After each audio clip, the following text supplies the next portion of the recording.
قل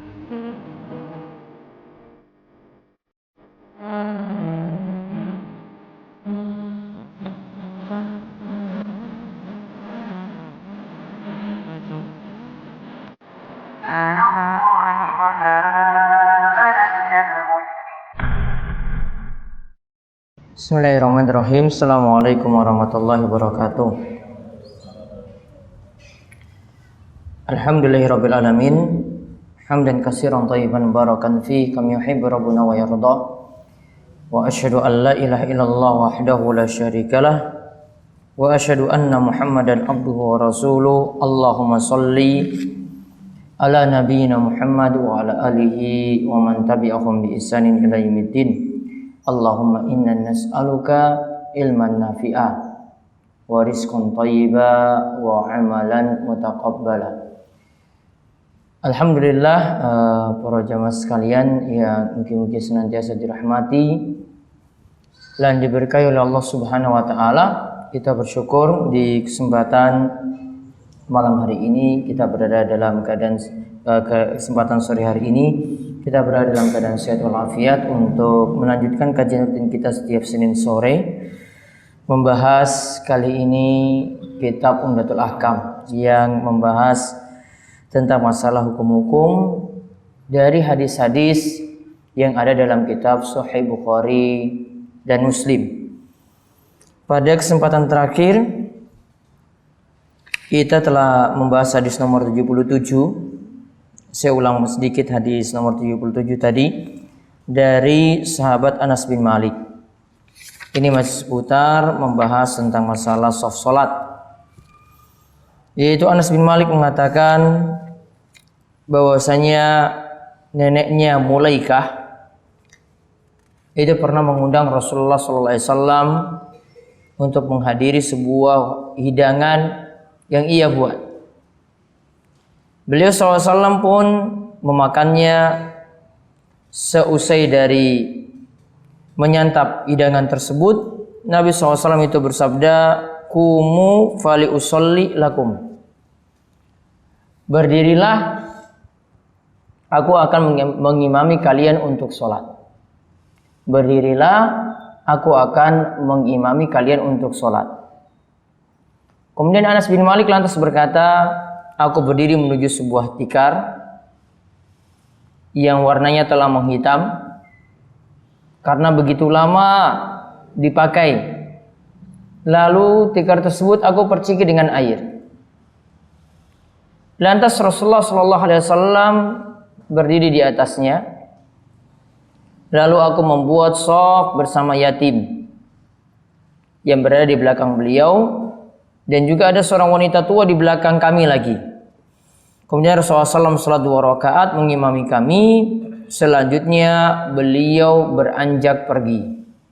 Selanjutnya Nabi SAW beranjak pergi. Dalam lafaz Muslim dikatakan Rasulullah SAW pernah salat bersama Anas bin Malik dan ibunya. Anas menuturkan beliau SAW menempatkanku di sebelah kanannya. Jadi makmum itu di sebelah kanan dari imam. Dan Nabi SAW menempatkan wanita di belakang kami. Jadi wanita yang ikut sholat itu berada di belakang. Dan yatim yang dimaksud sini dikatakan dalam kitab ini adalah Dhamirah, kakek dari Hasan bin Abdullah bin Dhamirah. Hadis ini diriwayatkan oleh Imam Bukhari dan Muslim. Beberapa kesimpulan yang bisa kita ambil dari hadis ini. Yang pertama, sahnya mendirikan shaf dalam sholat dengan anak yang belum balik. Jadi kalau anak ikut serta dalam sholat berjamaah, anak ini sudah dimasukkan juga dalam hitungan berjamaah, walaupun anak tersebut belum balik. Jadi misalnya ada satu orang dewasa, makmumnya itu satu anak-anak, walaupun anak tersebut belum balik, minimal itu tamyiz, maka sholat yang dilakukan sudah disebut berjamaah, walaupun yang ikut serta di situ adalah anak kecil. Karena kalau disebut yatim di sini, maka kalau dimutlakan, maka yang dimaksudkan adalah yatim itu anak yang bapaknya telah mati atau meninggal dunia. Dan yatim itu belum mencapai akil balik. Maka sekali lagi disebut yatim, itu masih anak-anak. Yatim itu belum akil balik. Sehingga kalau ditinggal mati oleh orang tua dan anak tersebut sudah balik, maka tidak lagi disebut yatim. Dan di sini dijelaskan oleh para ulama bahwa yatim itu ditinggal mati oleh bapaknya. Ditinggal mati oleh bapaknya. Sedangkan kalau ditinggal oleh mati ibunya, tidak diistilahkan dengan istilah ini. Kalau ditinggal mati oleh kedua orang tua langsung, seperti halnya Nabi kita Muhammad SAW, itu disebut yatim juga. Ya, istilah piatu itu cuma dalam bahasa kita. Namun kalau istilah Al-Quran, istilah hadis, kalau disebut yatim, entah itu bapaknya meninggal dunia atau bapak dan ibunya meninggal dunia sekaligus. Jadi kesimpulan pertama, sahnya mendirikan shaf dalam sholat dengan anak yang belum balik. Anak-anak ini telah dianggap ikut sholat berjamaah. Kemudian yang kedua, yang lebih utama tempat berdirinya seorang makmum adalah di belakangnya imam. Tempat berdirinya seorang makmum adalah di belakangnya imam. Ini berlaku jika imam memiliki jamaah atau yang sholat di belakang imam tadi jamaahnya lebih daripada satu. Kalau jamaah atau makmum hanya satu saja, nanti kita lihat dalam hadis Abdullah bin Abbas berikutnya. Namun kalau makmum itu lebih daripada satu, makmum semuanya berada di belakang imam. Dan nantinya kalau keadaan darurat, misalnya seperti di Masjid Asy-Syakur di sini penuh, maka kalau posisi imam di depan, jamaah kalau mau buat shaf di luar area dalam ini, misalnya di luar kanan kiri, maka yang jelas tidak boleh mendahului imam. Tidak boleh berada di depan dari imam. Karena di sini dikatakan imamnya di depan. Kalau makmum sampai berada di posisi depannya imam, maka sholat makmum tadi tidak sah. Karena kewajiban makmum itu ikuti imam. Kewajiban mengikuti di sini hanya bisa tercapai kalau makmum itu berada di belakang imam. Kemudian faedah yang ketiga lagi, letak shaf wanita itu di belakang shaf laki-laki. Letak shaf wanita itu di belakang shaf laki-laki. Dan ini juga dikuatkan oleh sabda Nabi SAW, khairu sufufur rijal awwaluha. Shaf yang terbaik untuk laki-laki itu yang paling depan. Wa syarruha akhiruha. Shaf laki-laki yang paling jelek itu yang paling belakang. Kemudian Nabi SAW tegaskan lagi, khairu sufufin nisa akhiruha. Shaf wanita itu yang paling baik, itu yang paling belakang. Wa syarruha awwaluha. Shaf wanita yang paling jelek itu yang paling depan. Maka ini menunjukkan bahwasanya di sini juga jadi dalil shaf wanita kalau ibu-ibu buat sholat itu berada di belakang shaf laki-laki. Mana yang lebih bagus? Kita buat sejajar misalnya di kanan atau kiri laki-laki, ataukah buat di belakang? Yang paling bagus itu di belakang. Karena kita lihat di beberapa masjid shaf wanita itu berada di kanan kiri. Yang paling bagus berdasarkan hadis ini adalah di belakang. Kemudian faedah yang keempat, seorang wanita tetap sah berdiri di belakang walaupun hanya seorang diri. Karena tadi ada wanita yang ikut sholat cuma berada sendirian di belakang. Jadi jamaahnya ibu-ibunya cuma satu, sendirian di belakang, sholatnya tetap sah. Sendirian di belakang, sholatnya tetap sah.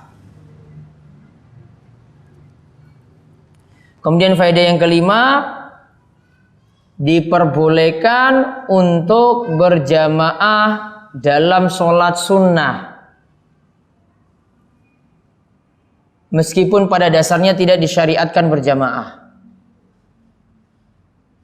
Diperbolehkan untuk berjamaah dalam sholat sunnah.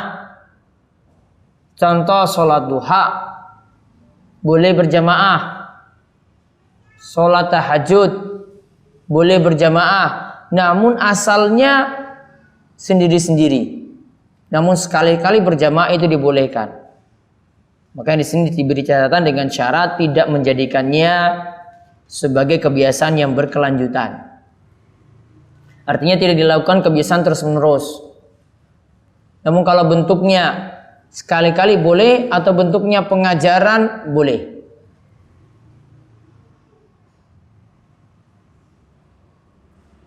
Kemudian faedah yang keenam, diperbolehkan sholat dengan tujuan mengajari seorang wanita ataupun dengan tujuan yang lain dari perkara din yang bermanfaat dan berfaedah. Tadi ada ibu-ibu yang ikut, diperbolehkan, dan ini juga bentuk pengajaran kepada wanita sekali-kali datang ke masjid untuk melaksanakan sholat berjamaah boleh. Dan di sini tujuannya untuk mengajari. Kemudian faedah yang ketujuh, hadis ini menunjukkan ketawaduan Nabi Shallallahu Alaihi Wasallam dan kemuliaan akhlak beliau. Karena beliau mau menghadiri undangan, walaupun yang mengundang itu rakyat biasa. Yang mengundang di sini rakyat biasa, bukan pembesar-pembesar. Padahal perlu dipahami bahwasanya Nabi SAW secara garis keturunan itu seorang yang mulia, bangsawan. Karena beliau dari suku Quraisy, dan dari suku Quraisy dari keturunan Abdul Muthalib ke atas lagi Abdul Manaf, itu berasal dari keturunan mulia. Namun diundang oleh orang biasa, beliau mau menghadirinya. Dihidangkan makan, Nabi SAW mau menyantap makanan tersebut. Enggak pilih-pilih, wah ini paling makanannya ini enggak enak karena orang biasa yang buat. Enggak. Nabi SAW begitu tawadhunya, begitu sederhananya beliau mau menghadiri undangan semacam itu. Kemudian faedah yang kedelapan, disunahkan menjawab atau mendatangi undangan makan orang lain. Disunahkan menjawab atau mendatangi undangan makan orang lain. Pak, saya undang makan di rumah, ada acara ini, mau acara apapun disunahkan untuk hadir. Namun kalau itu undangan walimatul urs, undangan pesta nikah, selama tidak ada kemungkaran, dihukumi sebagai suatu yang wajib. Kalau undangan nikah itu dihukumi sebagai sesuatu yang wajib. Namun kalau undangan makan secara umum disunahkan untuk hadir. Apalagi dia buat makan sendiri. Kenapa sampai disunahkan seperti ini untuk hadir? Untuk menghibur dia, menyenangkan dia, dan seterusnya. Sehingga yang punya rumah itu merasa senang ketika kita hadir di situ. Juga di sini ada pelajaran para jamaah sekalian, untuk sholat ibu-ibu, kalau satu yang hadir, satu wanita hadir, namun jamaah laki-lakinya banyak boleh. Namun masalahnya kalau satu wanita saja di situ cuma bersama satu laki-laki dan itu bukan mahram. Dan itu bukan mahram. Jadi satu laki-laki dengan satu perempuan yang bukan mahram. Ini kata para ulama tidak boleh didirikan berjamaah. Tidak boleh dilaksanakan berjamaah. Jika satu laki-laki mengimami satu perempuan dan itu bukan mahram. Kenapa dilarang? Dikarenakan terjadi ikhtilat, campur baur lawan jenis, dan khalwat, bersendirian, dan fitnahnya begitu besar. Sehingga para ulama dalam berbagai mazhab itu nyatakan tidak dibolehkan jika imamnya satu kemudian mengimami satu perempuan, itu tidak boleh. Namun kalau datang laki-laki lain lagi atau laki-lakinya lebih banyak lagi, perempuan cuma satu saja, boleh. Atau satu laki-laki ibu-ibunya lebih banyak, boleh. Dan tidak boleh itu cuma berdua-duaan.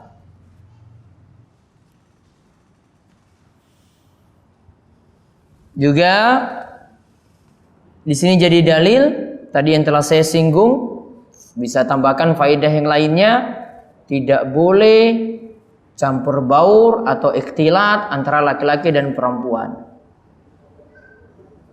Yang boleh laki-lakinya lebih banyak atau perempuannya itu lebih banyak.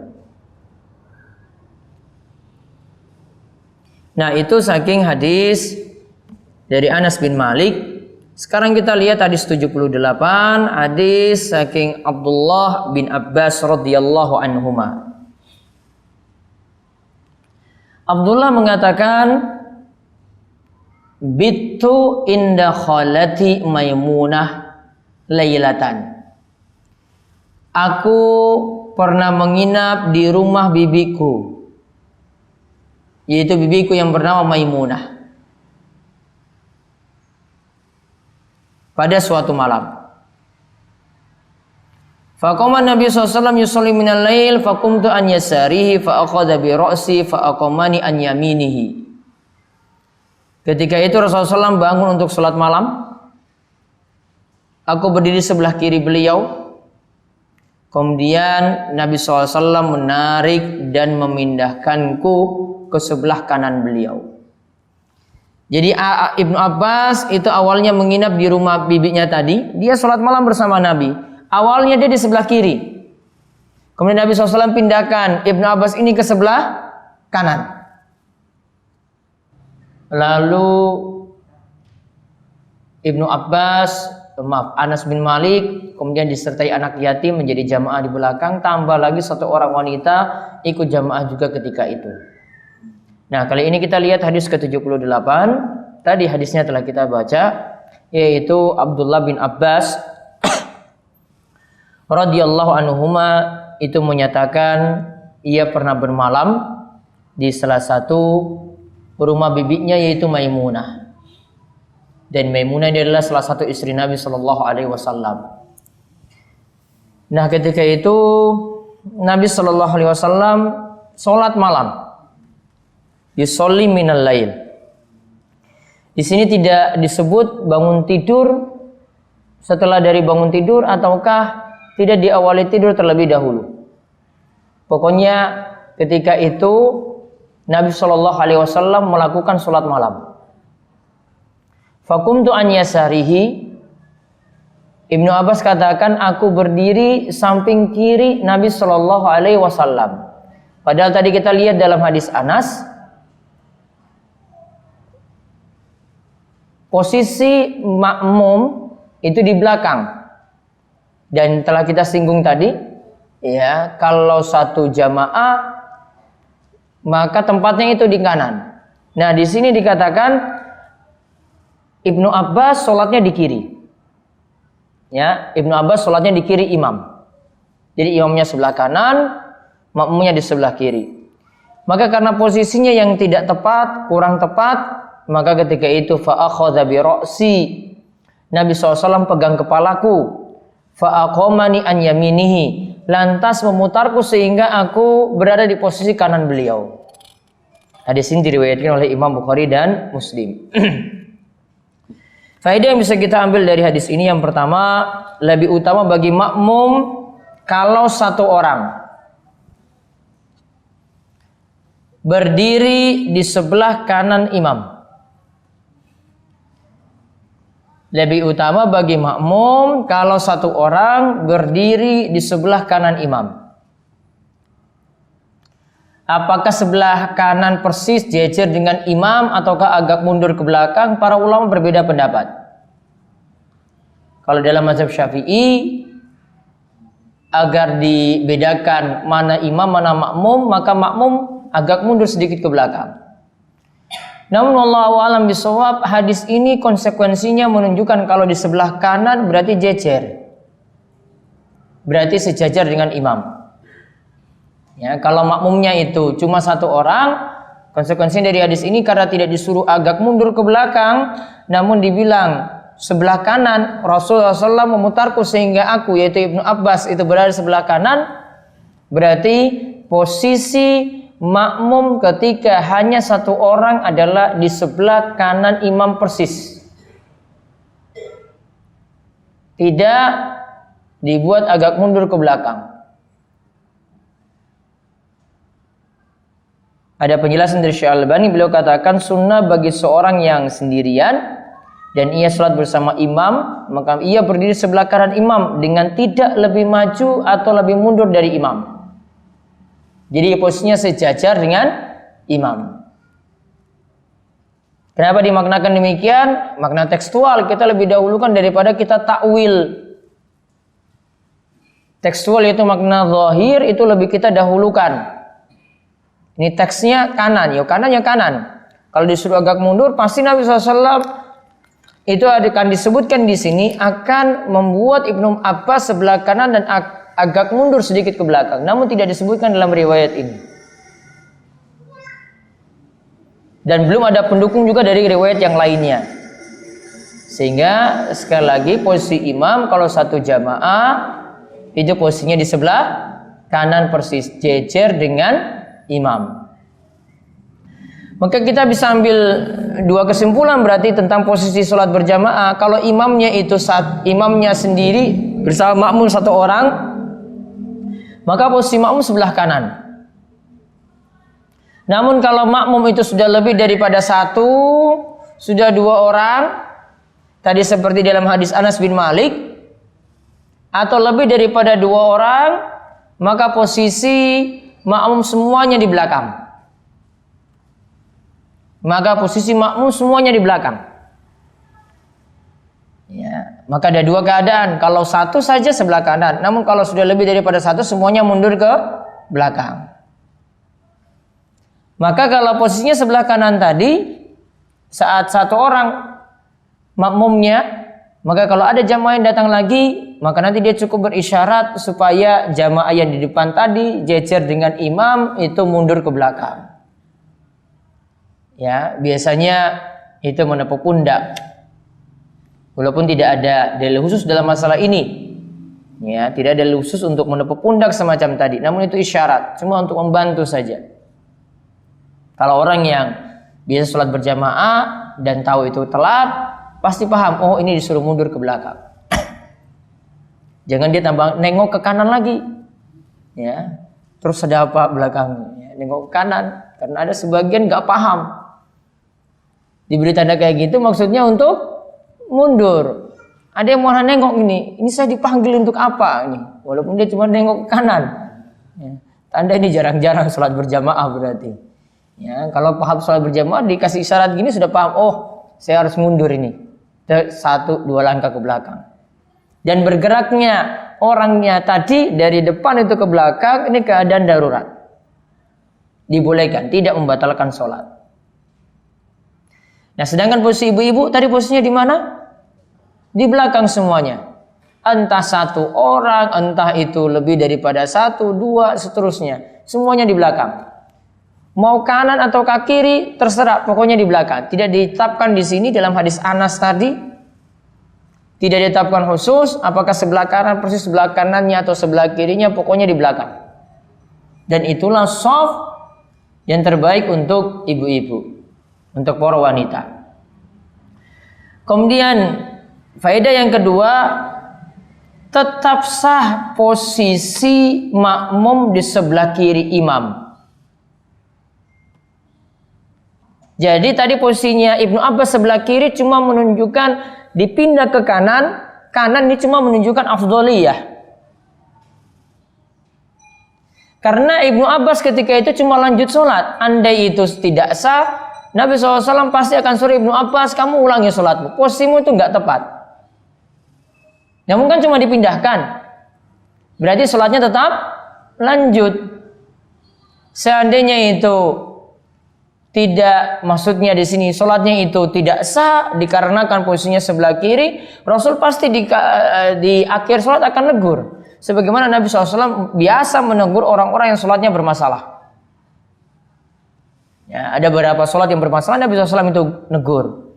Muawiyah ketika berbicara dalam sholat karena belum tahu, dia bicara-bicara dalam sholat. Bicaranya gimana? Ada orang bersin, mengucapkan alhamdulillah. Muawiyah jawab, yarhamukallah.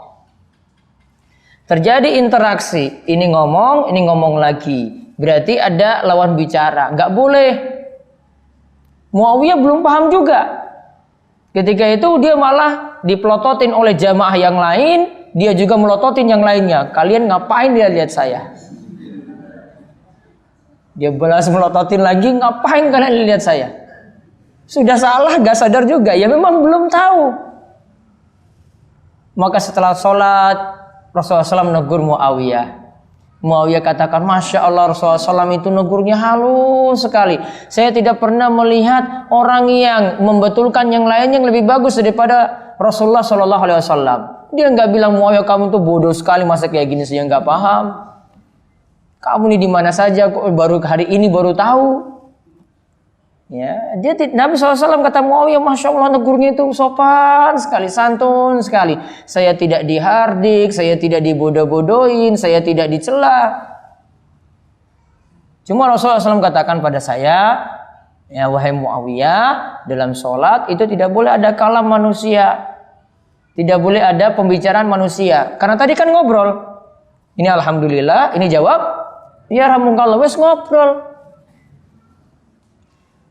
Dia kalau diam ini cuma alhamdulillah saja gak masalah. Ini gak usah jawab. Karena cuma satu orang. Dan dia zikir. Zikir ada dalam sholat, boleh zikir. Muawiyah salah. Ya Muawiyah salah ketika itu, ditegur. Ada lagi sahabat yang buat kesalahan lagi dalam sholat. Dia lihat Nabi SAW itu sedang rukuk sekarang. Kemudian dia ingin dapati rukuk.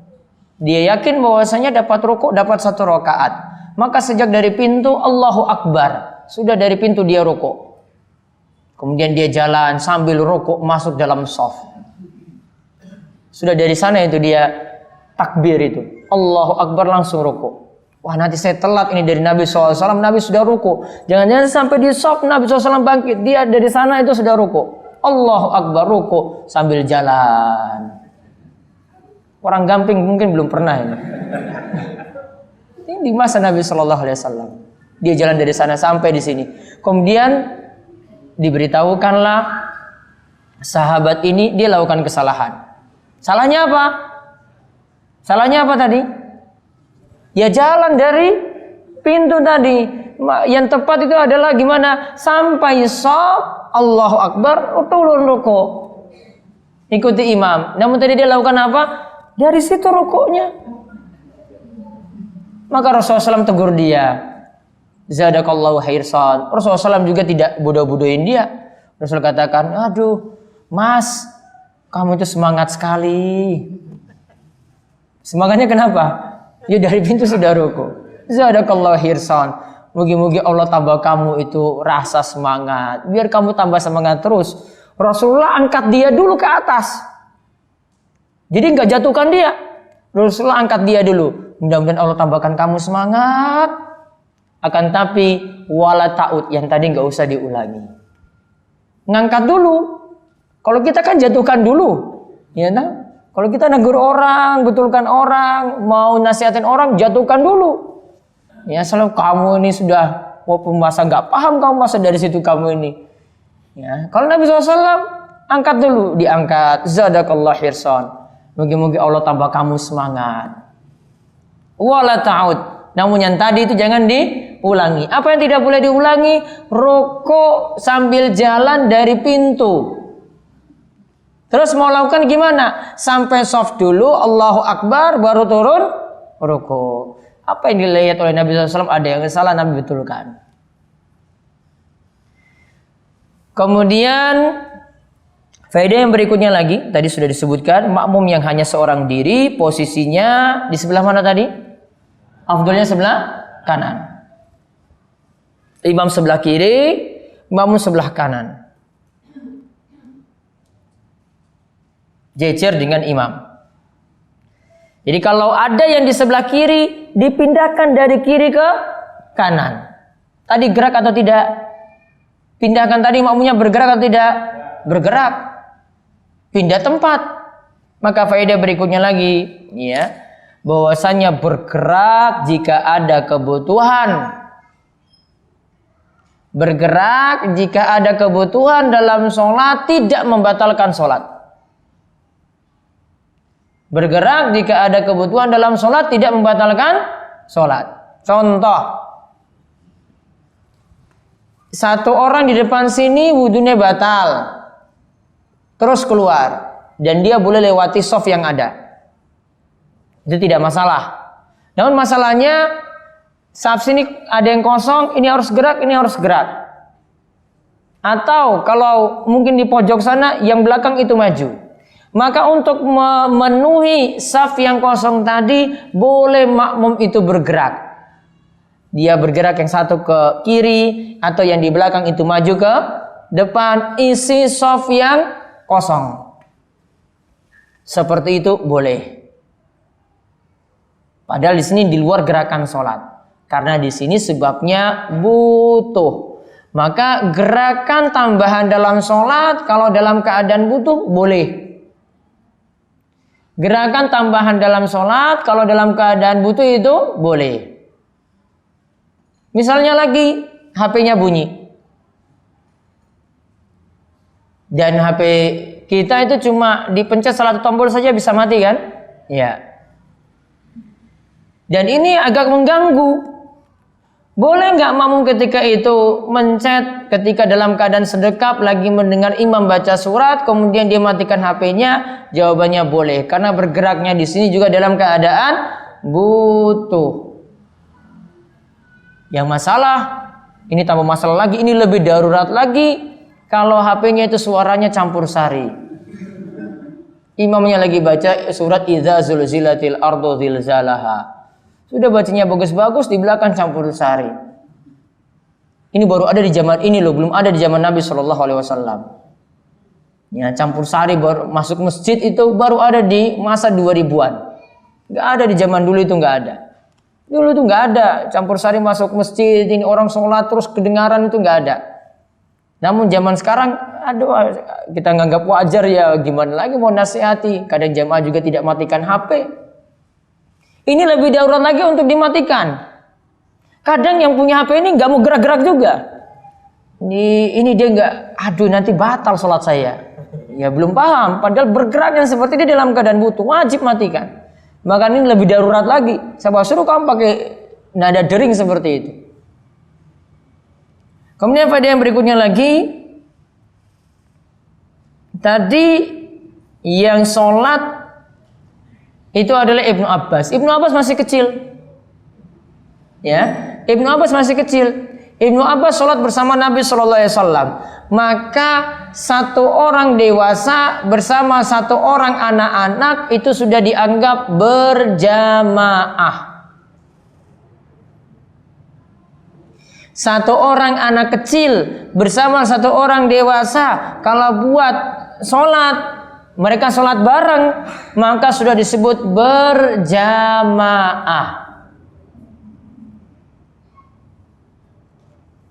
Walaupun ini anak kecil, belum balik. Dalilnya apa? Dalil Ibnu Abbas tadi, dalilnya juga dari Anas bin Malik.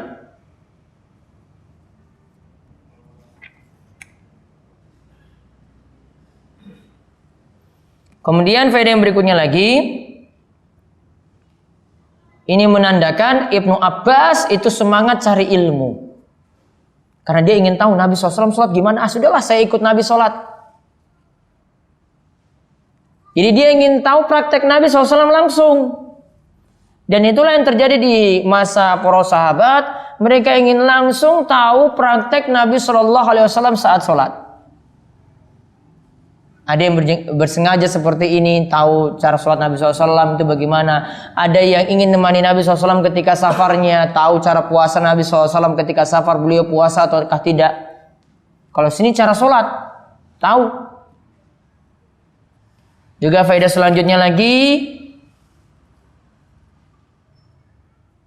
tadi lihat Nabi SAW sholat sendiri, baru Ibnu Abbas nyusul, ya kan? Baru Ibnu Abbas nyusul. Berarti Nabi SAW awalnya cuma niatnya munfarid, lalu Ibnu Abbas datang berubah niatnya jadi imam. Tadi kan niatnya munfarid, satu orang, sholat seorang diri. Ketika imamnya itu datang, ketika jamaah satu datang, yaitu Ibnu Abbas datang, dia berubah niat jadi apa? Imam. Maka kesimpulannya, merubah niat jadi imam di tengah-tengah sholat itu boleh dan sah. Merubah niat jadi imam di tengah-tengah sholat itu boleh dan sah. Contoh, kita lagi mulai sholat isya dan kita telat. Saya sholat sendiri, Allahu Akbar. Ada makmum yang sudah wudhu datang lagi, sama-sama telat juga mau sholat isya. Dia lihat satu ini sedang sholat isya, sudah dia beri isyarat, lalu bareng dengan satu orang ini, dan dia langsung berubah niat. Dia sholat munfarid seorang diri, dia berubah niat jadi imam. Ketika itu boleh. Jadi tidak disyaratkan imam itu harus berniat jadi imam dari awal sholat. Dari takbiratul ihram harus berniat imam terlebih dahulu, tidak. Dari awal sholat berniat jadi imam terlebih dahulu, tidak. Boleh dia jadi imam itu di tengah-tengah sholat karena ada makmum yang baru datang. Lalu dia posisikan diri, niatkan jadi imam. Sudah, dia ubah niatnya tadi dalam hatinya, saya mau jadi imam. Sudah, ketika itu sudah dianggap jadi imam dan sholatnya sah. Bisa diteruskan sampai selesai. Nah, kemudian sekarang kita lihat tentang masalah mengikuti imam dalam bab imam. Hadis ke-79. Yaitu hadisnya dari Abu Hurairah radhiyallahu anhu, meriwayatkan dari Nabi SAW bahwa beliau bersabda, "Ama yakhshal ladzi yarfa'u ra'sahu qabla al-imam ayyuhawwilallahu ra'sahu ra'sa himarin aw yaj'alallahu suratahu surata himarin." Tidakkah takut orang-orang yang mengangkat kepalanya? Dia mengangkat kepalanya lebih dulu daripada imam. Angkat kepala di sini maksudnya setelah ruku. Tidakkah dia takut Allah nanti akan mengganti kepala mereka dengan kepala keledai, atau Allah merubah rupa mereka seperti rupa keledai? Hadis riwayat Bukhari dan Muslim. Maka ada beberapa faedah dari hadis ini. Saya ceritakan dulu hadis ini. Ini berisi larangan mendahului imam. Hadis ini berisi larangan mendahului imam. Ketika imam itu lagi ruku atau bangkit dari ruku, maka makmum tidak boleh mendahului imam. Angkat kepala terlebih dahulu daripada imam, nggak boleh. Sampai di sini Nabi SAW mengancam dengan ancaman yang keras, yaitu kalau ada yang mendahului imam, mudah-mudahan kepalanya itu jadi kepala keledai, atau badannya itu jadi badan keledai, rupanya seluruhnya jadi rupa keledai.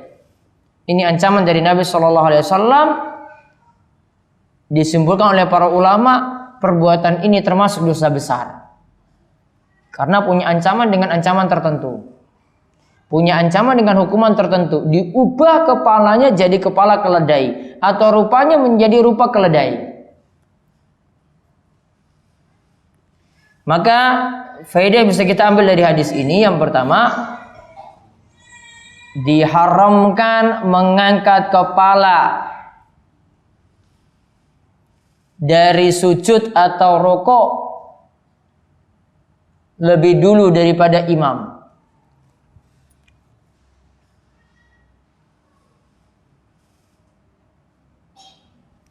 Diharamkan mengangkat kepala dari sujud atau rukuk lebih dahulu daripada imam.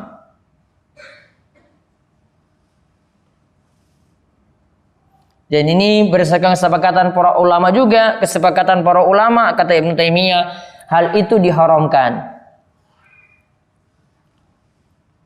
Jadi posisinya dia itu mengikuti imam, bukan mendahului imam. Faedah yang kedua, seorang makmum wajib mengikuti imam dalam sholat, yaitu disilakan dengan mutaba'ah. Mutaba'ah itu artinya mengikuti. Jadi imamnya rukuk dulu, baru makmum Allahu Akbar untuk rukuk. Namun tidak boleh telat. Makmum rukuk, langsung dia nyusul lagi untuk rukuk. Tidak berbarengan pula. Jadi rukuk, makmum rukuk Allahu Akbar. Imam bangkit saking rukuk, sami Allahu liman hamidah, makmum juga sami Allahu liman hamidah, Rabbana walakal hamdu. Sama ketika turun sujud, makmum itu ngikuti, bukan mendahului, bukan menyamai, bukan telat. Makanya gerakan imam dan makmum dalam sholat itu ada 4, 3 yang keliru, 1 yang benar. Gerakan imam gerakan makmum menyusul imam atau mengikuti imam itu ada 4. Gerakan makmum mengikuti imam ada 4. 3 yang benar, 1 yang salah. 3 yang salah, 1 yang benar. 3 yang salah, yaitu 1 mendahului imam. 1 mendahului imam. 2 berbarengan dengan imam. Jadi kompak dia. Ya, rukunya bareng-bareng. Ya, dia nggak mau telat 1 detik pun nggak mau. Pingin saya mau bareng imam saja. Kalau dalam masalah gerakan enggak. Yang dibolehkan itu kalau ucapkan salam masih boleh, atau ucapkan ta'min, amin, itu masih boleh. Boleh menyamai imam ketika itu.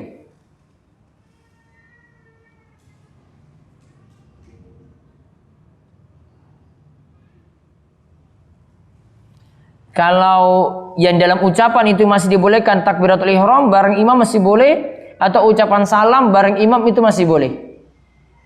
Ucapan salam bareng imam masih boleh. Namun bagusnya imam dulu salam baru kita salam. Seandainya salam bareng imam pun masih sah. Takbiratul ihram bareng imam masih sah. Namun baiknya imam takbir dulu baru kita ikut takbir, mengikuti setelah itu.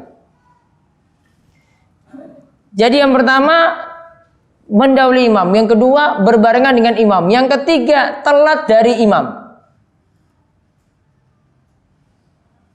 Telat dari imam. Namun nanti dirinci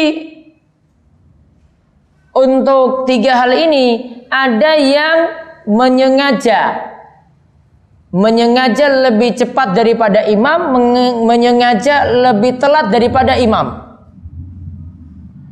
Maka kalau menyengaja, khusus untuk yang telat misalnya, yang telat, karena misalnya dia sibuk, katanya dalam sujud itu disuruh memperbanyak doa, maka dia sujud pertama lama sekali, Imamnya Allahu Akbar sudah duduk antara dua sujud, dia masih doa. Imamnya sujud yang kedua, baru dia duduk antara dua sujud. Berarti ketinggalan atau tidak? Ketinggalan apa? Duduk antara dua sujud. Berarti ketinggalan satu rukun. Iya tak? Sudah ketinggalan satu rukun. Sholatnya jadi batal kalau dilakukan sengaja. Kalau tidak sengaja, contoh masjidnya besar, jamaahnya banyak, sound system mati. Ya, masjidnya besar. Kalau masjidnya kayak sini teriak-teriak pun nggak masalah. Memang ini masjidnya besar, masjid agung. Kemudian jamaahnya paling belakang, pas mati lampu lagi, nggak lihat apa-apa, nggak lihat imam turun, nggak lihat jamaah depannya turun, pokoknya nggak dengar apapun. Ketika sudah nyala, diperbaiki listrik, diperbaiki sound system, nyala, ternyata sudah di rakaat kedua. Dia nggak tahu kan turun ini kok belum turun-turun. Ternyata imam dan shaf pertama itu sudah turun, sampai bangkit sampai rakaat yang kedua. Berarti dia telatnya karena ada uzur. Uzurnya apa? Sound system mati, lampu mati, tidak bisa melihat apapun, tidak bisa mendengar apapun. Bisa jadi kejadian ada kayak gini. Maka ketika itu dia telat, posisinya sekarang imam sudah di rakaat kedua, dia masih rakaat pertama. Ya sudah, dia ikuti imam saja ketika itu. Kalau ini sholat isya-nya 4 rakaat, berarti dia, kalau imam sudah salam, dia cuma dapat 3. Berarti nanti dia tambah 1 rakaat lagi. Dia tambah 1 rakaat lagi. Dan sholatnya sah. Karena dia tertinggal tadi, dikarenakan punya udzur. Tidak terdengar suara imam sama sekali. Tidak terlihat juga makmum yang ada di depannya untuk ikuti imam. Sehingga ketika itu dia telat sampai telat 1 rakaat. Maka 3 tadi baru batal kalau dilakukan sengaja. Karena ada yang lebih cepat daripada imam, ada yang tidak sengaja. Misalnya dia dalam keadaan ngantuk berat, ya, sholat berjamaah bareng imam, imam belum turun sujud, dia ini karena super ngantuk, dia sudah sujud duluan. Nah sekarang posisinya kalau imam itu misalnya baru rukuk, dia kok sudah turun sujud, baru sadar, wah imam baru rukuk, maka dia harus kembali ke rukuk tadi. Ya, dia harus kembali ke posisi rukuk, karena imam masih rukuk. Wah, kok samping kanan kiri kok belum turun, saya sudah turun duluan. Oh berarti dia naik lagi. Kalau dia tetap lanjut dalam keadaan tahu, batal karena mendahului imam. Maka ini baru batal, 3 tadi baru batal itu kalau dilakukan sengaja, terutama yang telat atau lebih cepat. Ya, terutama yang telat atau lebih cepat daripada imam. Nah, yang benar kalau mengikuti imam yang keempat disebut dengan mutaba'ah. Yaitu mengikuti imam. Mengikuti imam bagaimana? Fa iza kabbara fakabbiru. Ketika imam itu takbir, maka takbirlah, Allahu Akbar. Baru kita takbir, Allahu Akbar. Imam ruku, Allahu Akbar, dia takbir lagi, Allahu Akbar, turun ruku. Imam bangkit dari ruku, sami Allahu liman hamidah, dia bangkit lagi, sami Allahu liman hamidah, Rabbana walakal hamdu. Dia ikuti imam. Itu namanya ikuti. Ikuti di sini kalau dalam teks hadis dengan menggunakan huruf fa. Fa itu artinya ta'kib, yaitu dia nyusul, tidak dengan selang waktu yang lama. Dia nyusul imam tidak dengan selang waktu yang lama. Dia nggak nunggu. 1 menit dulu baru saya turun, nggak. Langsung nyusul. Ya langsung nyusul. Namun nanti yang boleh berbarengan dengan imam, kita ucapkan amin. Amin. Itu barengan imam. Tadi yang masih dibolehkan lagi takbiratul ihram. Tidak dikatakan batal di sini. Namun ingat, yang keliru tadi 3. Yang pertama tadi apa? Lebih cepat dari imam, mendahului imam. Yang kedua, menyamai, yaitu berbarengan dengan imam. Yang ketiga, telat dari imam. Kalau sampai dengan sengaja ketinggalan satu rukun, sholatnya jadi batal. Kalau tidak sengaja, sholatnya tidak batal. Baru yang keempat, ini yang paling tepat, yaitu mutaba'ah, yaitu mengikuti imam.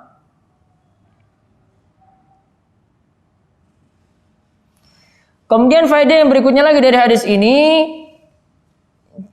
perhatikan dalam hadis ini dikatakan kepalanya jadi kepala himar, jadi kepala keledai.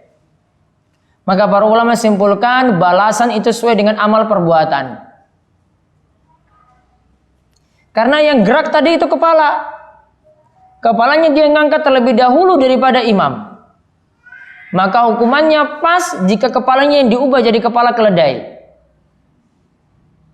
Tidak dikatakan kaki, karena yang berbuat di sini adalah kepala, maka kepalanya yang berubah. Maka al-jaza'u min jinsil amal. Balasan itu sesuai dengan amal perbuatan.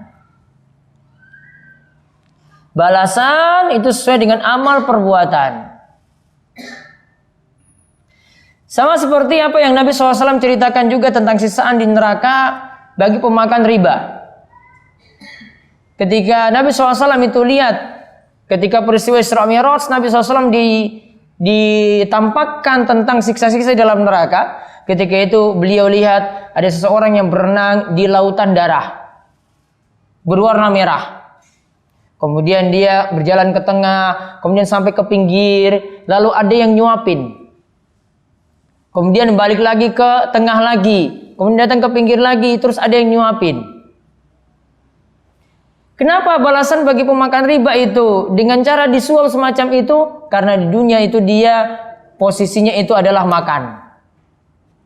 Maka mulut yang pantas ketika itu disiksa. Jadi disiksa dengan diberikan makanan ketika itu dari neraka pada hari kiamat. Maka ini juga masuk dalam kaidah al-jaza'u min jinsil amal. Sama juga pernah kita bahas tentang orang yang akan bayar zakat. Kalau dia akan bayar zakat dengan emasnya, dengan peraknya, dengan mata uangnya, maka ini nanti barang-barang ini yang nanti akan menyiksa dia pada hari kiamat. Kalau itu dengan hewan ternaknya tidak mau dikeluarkan zakat, maka hewan ternak ini nanti dia akan pikul pada hari kiamat. Sambil hewan-hewan tadi mengeluarkan suara-suara khas, sapi ya keluar suara sapi sambil dia gendong.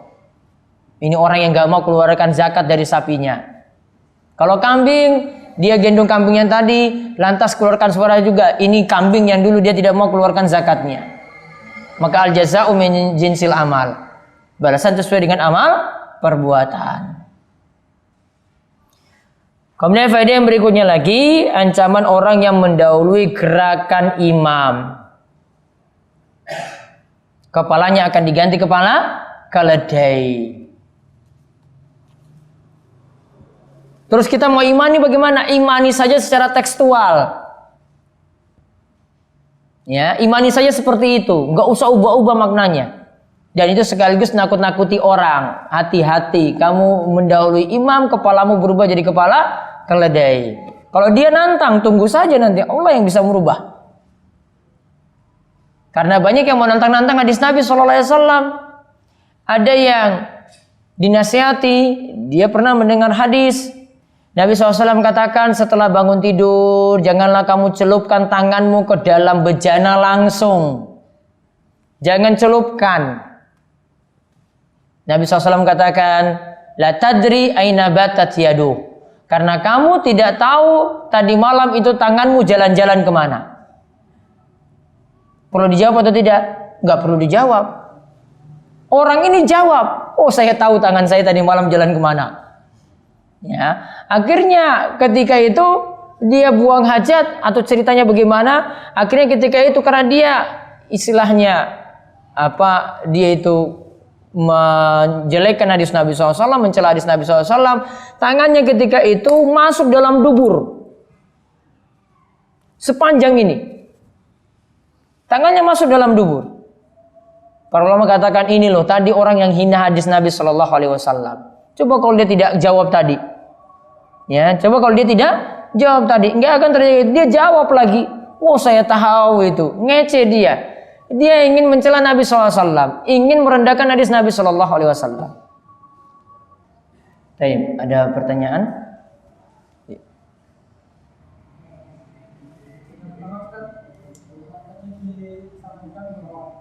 Kalau makmumnya itu satu, itu berada di sebelah kanan.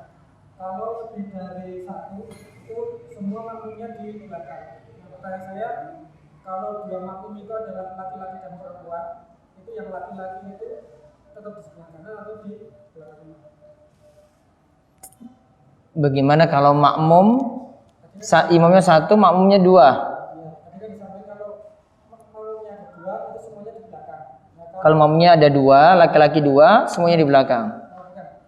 Tadi kita sampaikan kalau makmumnya ada dua, itu semuanya di belakang. Kalau yang dua ini satunya laki-laki dan satunya perempuan. Kalau makmumnya satunya laki-laki, satunya perempuan, maka laki-laki nanti sejajar dengan imam, perempuan di belakang. Kalau misalnya tadi yang disampaikan ketika seorang itu sholat munfarid, kemudian tiba-tiba ada seorang makmum yang hendak atau memberikan isyarat menjadi makmum.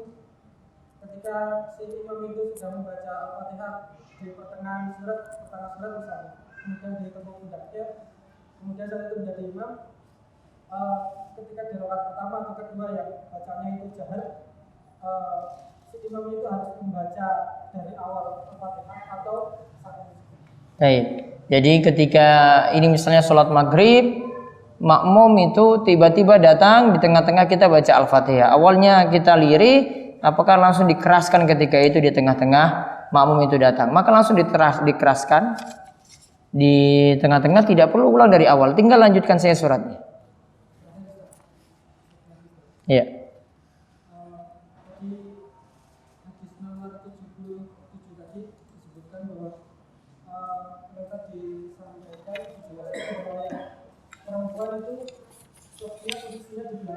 Soft perempuan itu di belakang. Nah, kalau ketika berjamaah itu soft perempuan itu dimulai dari tengah atau terserah dari pinggir kanan atau dari tengah lebih baik. Ya, softnya perempuan dari tengah dan di belakang, dari tengah lebih baik. Kemudian jika ada laki-laki hanya berjamaah dengan wanita yang bukan mahram, laki-lakinya satu, perempuannya satu. Tadi sudah jelaskan tidak boleh. Tapi dalam masjid ada orang-orang yang menunggu, tetap juga tidak boleh. Ya, bukan masalahnya orang yang menunggu, karena masalahnya ini yang ini satu jadi imam, yang satu jadi jamaahnya. Para ulama katakan tidak boleh. Bagaimana jika selesai sholat ternyata ada najis di celana? Ada najis di celana. Ini dikarenakan gendong anak yang pakai pampers ketika itu. Mungkin pampersnya maaf. Oh, ini pertanyaan. Bagaimana jika selesai sholat ternyata ada najis di celana dalam? Sholat sudah selesai, baru ketahuan adanya najis. Tentang masalah ini pernah Nabi SAW punya kasus ketika sholat. Beliau ketika itu karena dalam masjid saat itu diperbolehkan memakai sendal. Nabi SAW di sendalnya itu terdapat najis. Di tengah-tengah sholat Nabi SAW lepas sendal tadi atas bisikan dari Jibril. Jibril katakan di terompahmu ya Rasulullah itu terdapat najis. Nabi SAW copot di tengah-tengah sholat. Maka ketika lihat Nabi SAW copot seperti ini, para sahabat lainnya juga ikut lagi. Mereka semua lepas sendal juga. Tanda bahwasanya mereka punya sifat ittiba pada Nabi SAW. Pokoknya ikut apa yang Nabi perbuat. Mereka tidak tanya-tanya. Ini Nabi ini copot ini kenapa? Sudah Nabi copot sendal, kami juga copot sendal. Nah, kemudian Nabi SAW itu beritahu di akhir sholat, saya itu sholat dalam keadaan tadi di sendal saya terdapat kotoran yaitu najis. Nah, di sini para ulama buat kaidah karena Nabi SAW itu cuma melanjutkan sholat. Padahal sejak awal itu najis itu ikut. Ya, baru tengah sholat ketika tahu Nabi SAW lepas.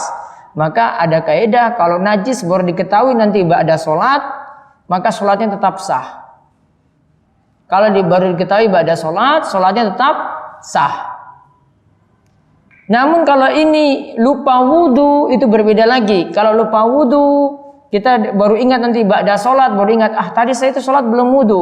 Oh berarti sholatnya harus diulang. Dengan cara dia berwudu terlebih dahulu. Ini berbeda dengan penyingkapannya dengan najis. Ada kaidah khusus tentang masalah ini yang perlu dijelaskan dalam pembahasan tertentu. Sholat dengan menggendong anak yang memakai pampers, dibolehkan ataukah tidak? Sholatnya sah.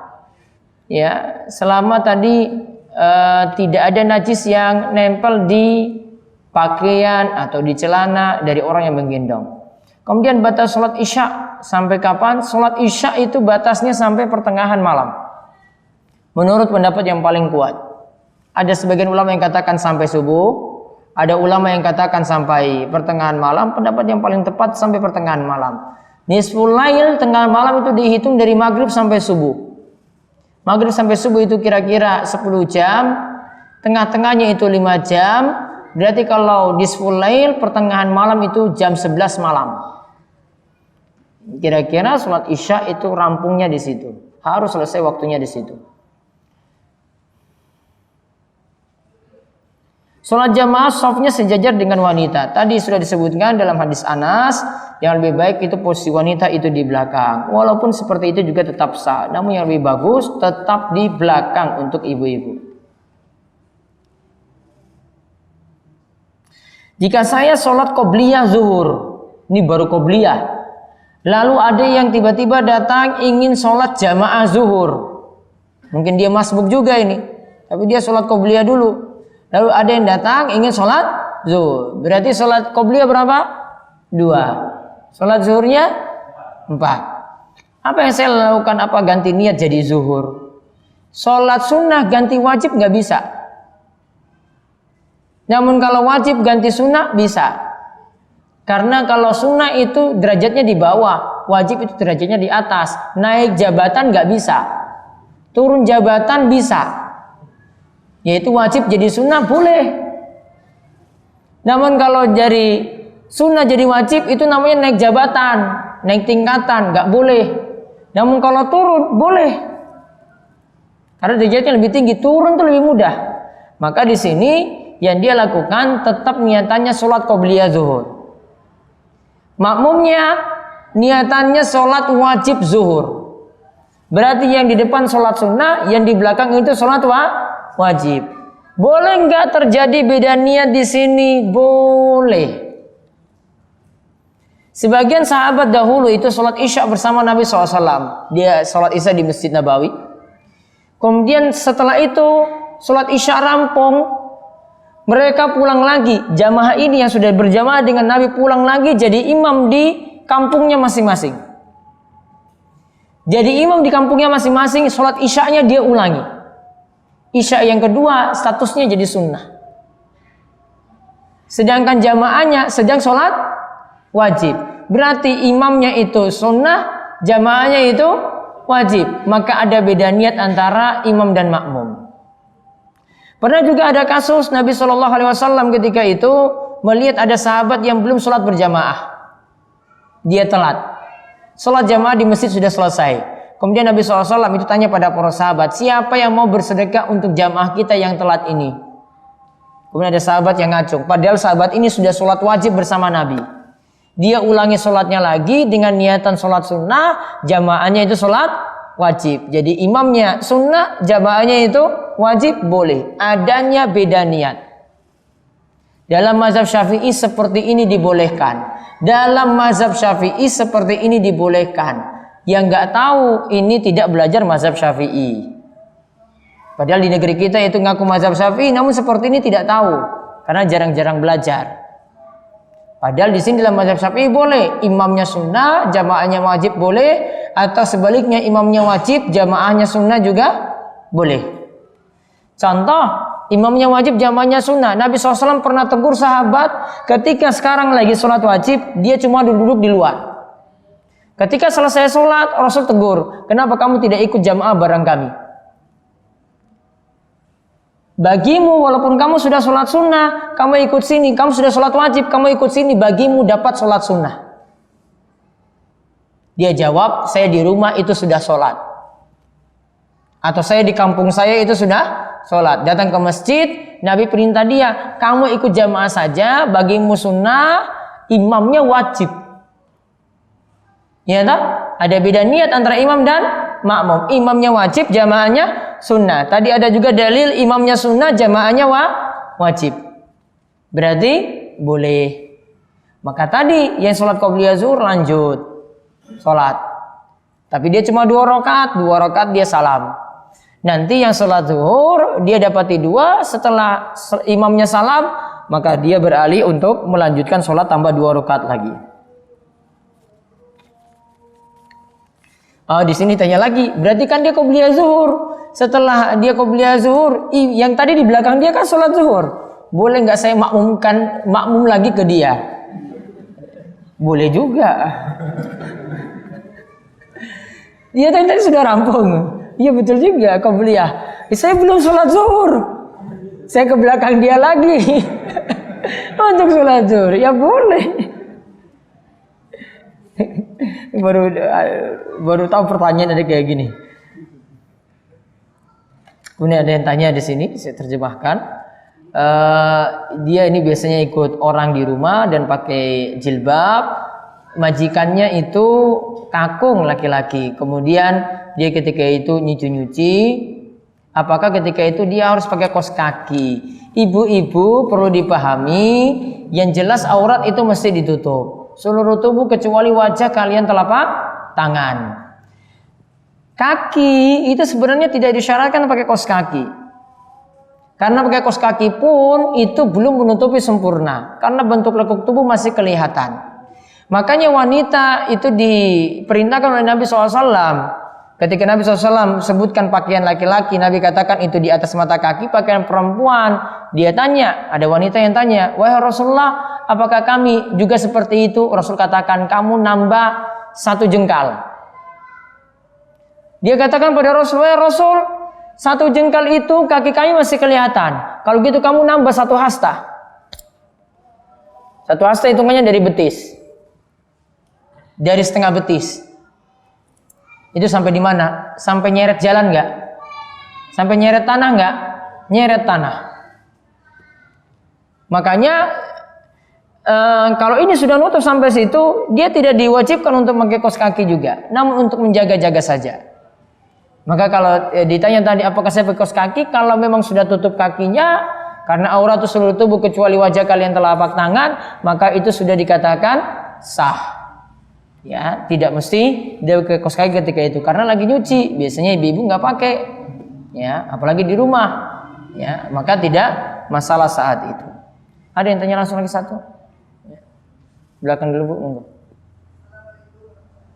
Waalaikumsalam warahmatullahi wabarakatuh.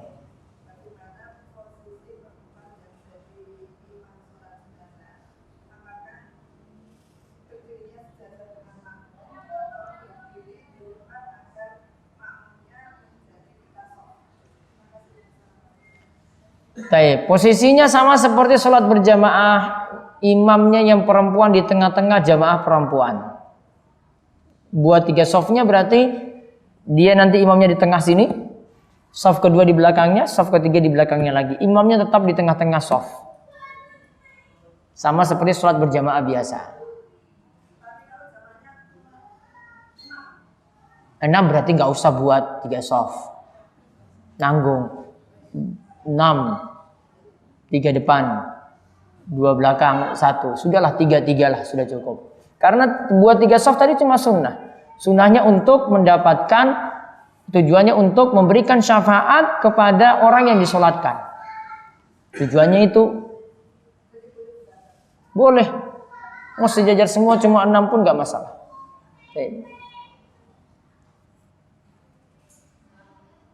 Waalaikumsalam warahmatullahi wabarakatuh.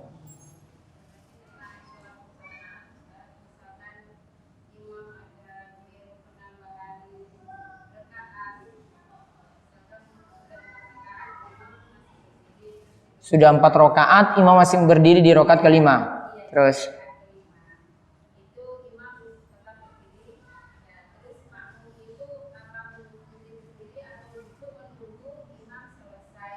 baik. Makmum tugasnya negur imam. Imam ngeyel. Berarti makmum nggih.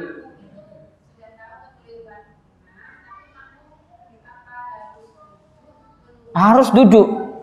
Gak boleh ikuti imam kalau di rakaat kelima.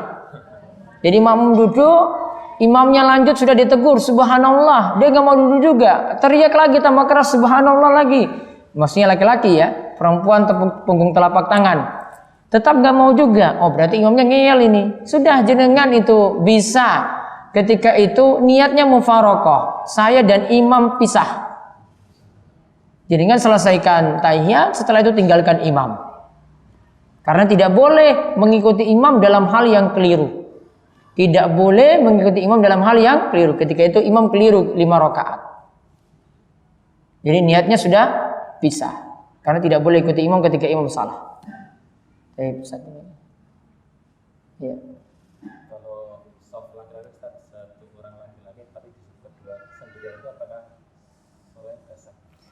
Satu laki-laki. Pertanyaannya tentang sholat sendirian di belakang shaf. Ini shaf pertama sudah penuh, terus dia cuma sholat sendirian di belakang shaf pertama, atau dia sholat sendirian di shaf kedua. Rinciannya jadi ada 2, kata Syekh Muhammad bin Shalih Al-Utsaimin.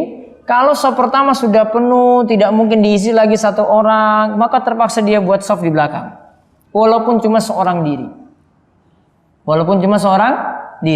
Namun kalau di depan itu masih ada shaf yang kosong, masih ada kemungkinan diisi, lalu dia tetap milih di belakang, maka sholatnya jadi tidak sah. Kata Nabi Sallallahu Alaihi Wasallam, la sholata liman shalla khalfas shaf. Tidak ada sholat bagi orang yang sholat sendirian di belakang shaf. Lalu apakah perlu dia tarik jamaah di depan supaya menemaninya ke belakang? Tidak perlu. Ya, tidak perlu menarik jamaah di depan, tarik ke belakang supaya ada yang menemani untuk sholat berjamaahnya. Karena tadi dia khawatir sholat sendirian. Kalau memang shaf depan sudah penuh, ya sudah. Kenapa alasannya tidak dibolehkan? Wallahu alam, dalil yang masalah ini memang ada, namun tidak kuat. Kemudian yang kedua, narik seperti itu membahayakan orang yang berada di shaf pertama. Bahayanya 2, 1, banyak gerak yang tidak perlu. Dia tarik ini, tarik. Dia kan yang ini pilih seenaknya dia saja kan. Saya mau tarik ini saja lah, tarik mundur ke belakang. Banyak gerak. Kemudian yang kedua, ini sama saja menjatuhkan orang yang sudah berada di shaf pertama, akhirnya mundur ke shaf kedua yang kurang utama.